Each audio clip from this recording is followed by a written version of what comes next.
గూడూరులో బట్టుపంతులు బట్టి నుంచి మొదలైంది నా బతుకు, పెద్ద బాల శిక్షణ నుంచి. ఆ నుంచి మా మేనమామ మాధవరావు గారు నుండే ఆయన తీసుకెళ్లి తోరణాల కట్ట నన్ను చదివిపించాడు. ఆ తర్వాత నాది రకరకాలుగా అయిపోయి దుబ్బాకకు పోయినండి. కొద్ది రోజులు నడిచిపోయినాం. మా రాఘవరెడ్డి సారు నాకు విద్య నేర్పి మా బయటికి ఇచ్చారంటే నా ముందనే కూర్చున్నాడు. సంజీవ్ రెడ్డి ఉంటే మొన్ననే చచ్చిపోయిండు. మేమంతా క్లాస్మేట్తో ఉంటిమి, అందరం కలిసి నడిచిపోయే వాళ్ళం. తర్వాత మేము అక్కడ రాఘవరెడ్డి సార్ ఇంట్లో ఆశ్రయం పొంది అక్కడ హై స్కూల్ విద్య నేర్చుకున్నాం. వాళ్ళకు కూడా నేను రుణపడున్నా. చింతమడక నన్ను పాలిచ్చి కొంచెం పెద్దగా చేస్తే గూడూరు కావచ్చు, తోరణాలు కావచ్చు, దుబ్బాక కావచ్చు, పుల్లూరు కావచ్చు, వీళ్ళు నన్ను విద్యా బుద్ధులు నేర్పినారు. అక్కడ అద్భుతమైన పాఠాలు చెప్పినారు.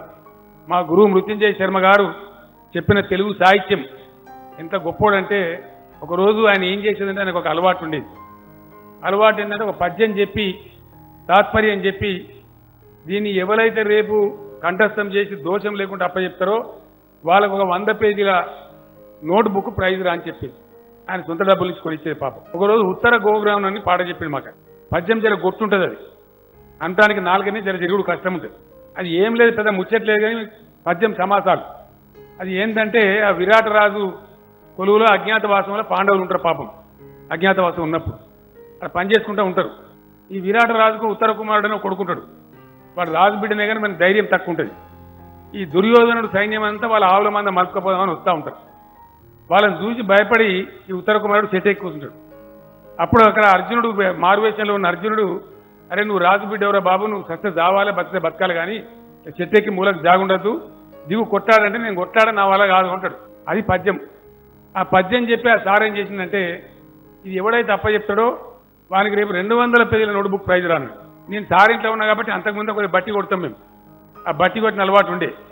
దాంతో నేను లేచి నిలబడి, సార్ నేను తమరు అనుమతి ఇస్తే నేను ఇప్పుడే అప్పచెప్తా సార్, 5 సార్లు చదివాను. నీ బొంద కూర్చోరాను. మళ్ళీ తిరిగి పాప ఆయనకి ఏమనిపించింది, ఆయన్ని మళ్ళీ తిరిగి చంద్రశేఖర్ రాయడా ఎస్ సార్ అప్పచెప్తావురా, అప్పచెప్తా సార్ రమ్మన్నాడు. స్టేజ్ మీద పిలిచిన పుస్తకం చేతికిచ్చాను. 5 సార్లు చదివి నేను అమ్మవారికి దండం పెట్టి ఆ బుక్కాడ పెట్టి అప్పచెప్పిన. చాలా సంతోషపడ్డాడు ఆయన. బాగున్నదిరా అని చెప్పి.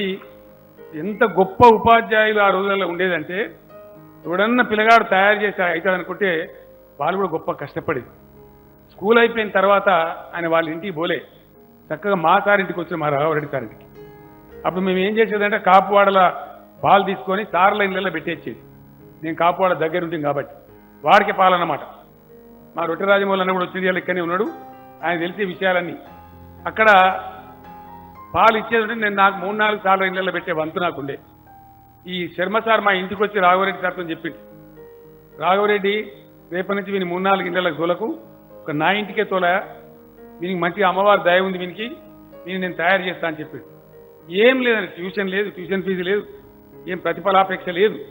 ఇంటికి రమ్మని చెప్పి పిలుచుకొని ఆయన్నే రోజు 5 గంటలకే నేను స్నానం చేసి రెడీ అయిపోయేది. వాళ్ళ పాలు తీసుకొని వాళ్ళ అమ్మగారికి ఇచ్చిన తర్వాత సార్ పూజ చేసుకొని తయారుగా ఉండేది. కూర్చొని నాకు గంట సేపు పరవస్తు చిన్నేశ్వరి బాలవ్యాకరణం నుంచి మొదలుకుంటే భారతము ఇవన్నీ భాగవతం తెలుగు సాహిత్య లోకంలోకి నా గవాక్షాన్ని తెరిచిండు ఆయన. అద్భుతమైనటువంటి 10వ తరగతికి వచ్చే వరకే అక్కడ రామసముద్రం అని చెరువు ఉంటుంది దుబ్బాకల. ఆ చెరువు కట్ట మీద కూర్చొని పద్యాలు రాసేటువంటి పరిస్థితికి నన్ను తయారు చేసి, అంత బ్రహ్మాండమైనటువంటి ఉపాధ్యాయులు ఆ రోజులలో ఉండేది. అటువంటి గురువులు నాకు బుద్ధి చెప్పిన జాగా ఈ గూడూరు కావచ్చు, ఈ తోరణాలు కావచ్చు, పుల్లూరు కావచ్చు, అట్నే దుబ్బాక కావచ్చు, ఈ ప్రాంతంలో నేను చదువుకున్నా.